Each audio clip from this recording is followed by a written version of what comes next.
Shalom, good evening. This is TV7 Israel News broadcast to you from Jerusalem. And in today's top stories, Egypt is expected to deploy additional forces in its border area with Rafah, which is the most eastern neighborhood of the Hamas-controlled Gaza Strip. The Israeli intelligence agency Mossad had recently foiled an Iranian plot to attack Israeli and Jewish targets in Tanzania, Senegal, and Ghana. Israel refuses to concede to the U.S. demands to reopen its consulate for Palestinians in Jerusalem, asserting the city is the sole capital of the Jewish state. Egypt is expected to deploy additional forces in the area of Rafah, which is the most eastern neighborhood of the Hamas-controlled Gaza Strip. In a meeting of the Joint Military Committee of the IDF and the Egyptian Armed Forces that was held yesterday in the Sinai Peninsula, an amendment to the security-related appendix of the 1979 peace treaty was signed on an agreement regulating the presence of Egyptian forces in the Sinai, including adjacent to the Rafah security barrier. Subsequently, the agreed-upon amendment was approved by the Security Cabinet in Jerusalem. It is interesting to know that while an official statement published by the IDF merely mentioned that various issues the two armies face were discussed, the fact that the head of the Strategic Planning and Cooperation Directorate, Major General Tal Kelman, who's in charge with tackling threats emanating from the Islamic Republic of Iran, was one of the three senior generals that attended the meeting, provides abundant insight into the focus of discussions, which an unmanned military source confirmed to TV7 included Tehran's efforts to smuggle weaponry into the Hamas-controlled Gaza Strip via Egyptian territory. It is worth mentioning further that earlier today, the Islamist Hamas organization attempted to test an unmanned aerial vehicle, or UAV, over the Mediterranean Sea. According to the IDF spokesperson's unit, once the UAV approached the Gaza maritime zone, the Iron Dome air defense system was activated and successfully intercepted the aerial vehicle.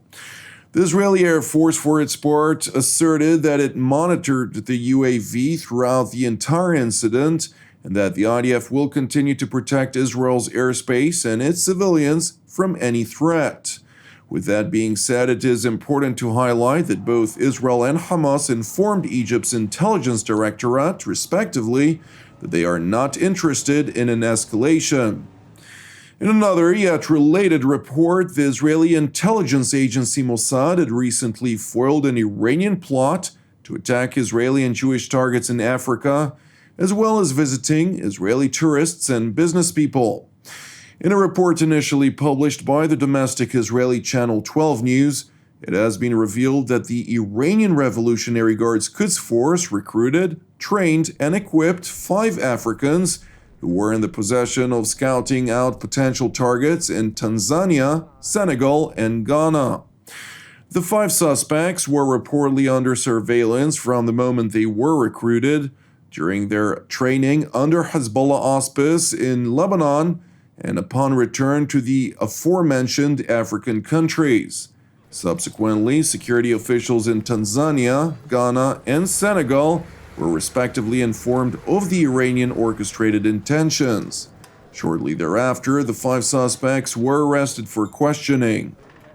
Returning to Jerusalem, where Israeli Prime Minister Naftali Bennett asserted that the adoption of the biennial state budget for 2021 and 2022 last week has subsequently brought about much longed-after stability for the State of Israel.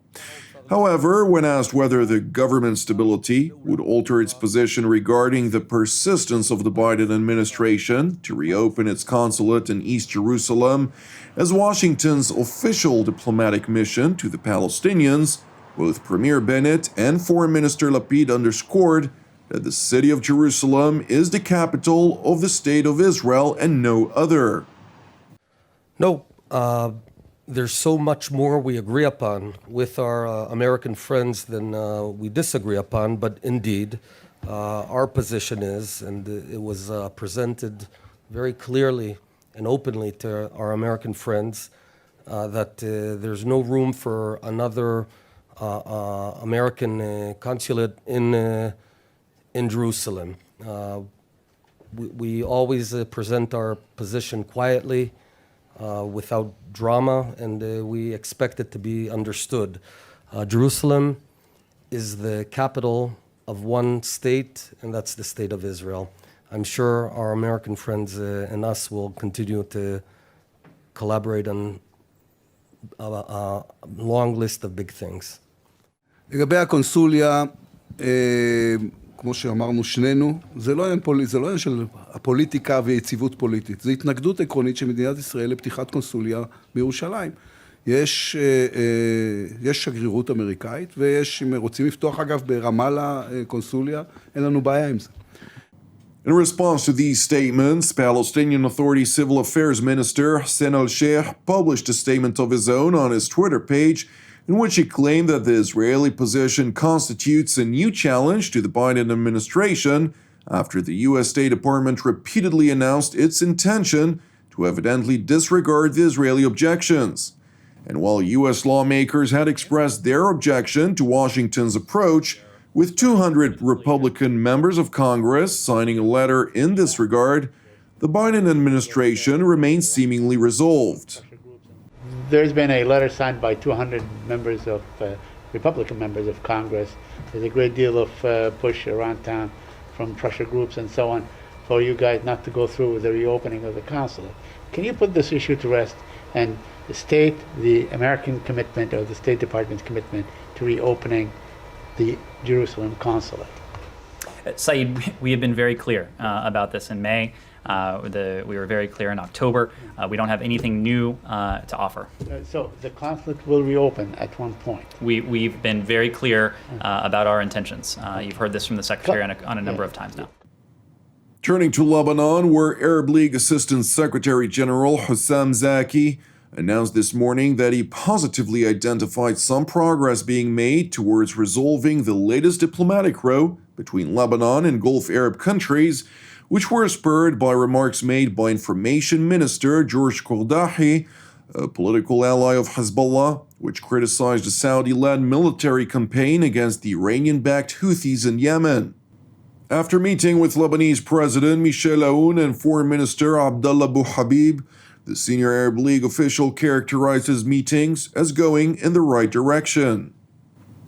الحوار مع فخامة الرئيس كان حوارا صريحا كالعادة وكان حوارا جيدا. إن شاء الله ألتقي الآن بدولة الرئيس ميقاتي ثم دولة الرئيس بري، وإن شاء الله الأمور يعني على نهاية اليوم يكون هناك يعني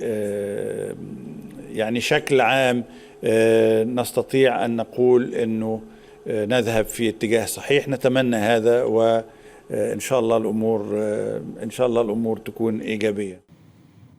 It is interesting to know that Lebanese officials widely echoed one another by claiming that the latest crisis between Lebanon and Arab Gulf nations derived from Iran's strangling grip over their Mediterranean home country by means of its proxy Hezbollah, which blatantly exploits the territory for its meager resources as a staging ground for terror-related activities and for threatening Israel.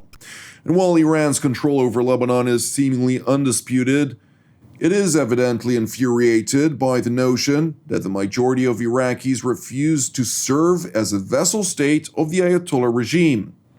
After national parliamentary elections, which were held on October 10th, realized significant losses to the Iranian-aligned political bloc. Consequently, it drew thousands of supporters of the Shiite clerical regime in Tehran to the streets of Baghdad on Friday, during which deadly clashes erupted between the rioters and Iraqi security forces. Meanwhile, the riot turned deadly when thousands of protesters, many of whom were identified as militants of the Iranian-backed Popular Mobilization Forces, started to march to the so-called Green Zone, where foreign missions and local government buildings are situated. Hospital sources reportedly stated that more than 21 protesters were hurt, mostly from smoke inhalation. Meanwhile, on Sunday, a number of unmanned aerial vehicles laden with explosives targeted the residence of Iraqi Prime Minister Mustafa al-Kadhimi. While the precision-guided attack caused relatively minor damage to the property, the attempted assassination failed. It is worth mentioning that while no one claimed responsibility for the attack, a number of intelligence officials pointed a blaming finger towards Iran-backed militias, with initial findings suggesting that the debris extracted from the site were clearly of an Iranian-made drone. Meanwhile, in Tehran, Iranian Foreign Ministry spokesman Saeed Khatibzadeh sought to distance Iran from its alleged responsibility by calling for a comprehensive investigation.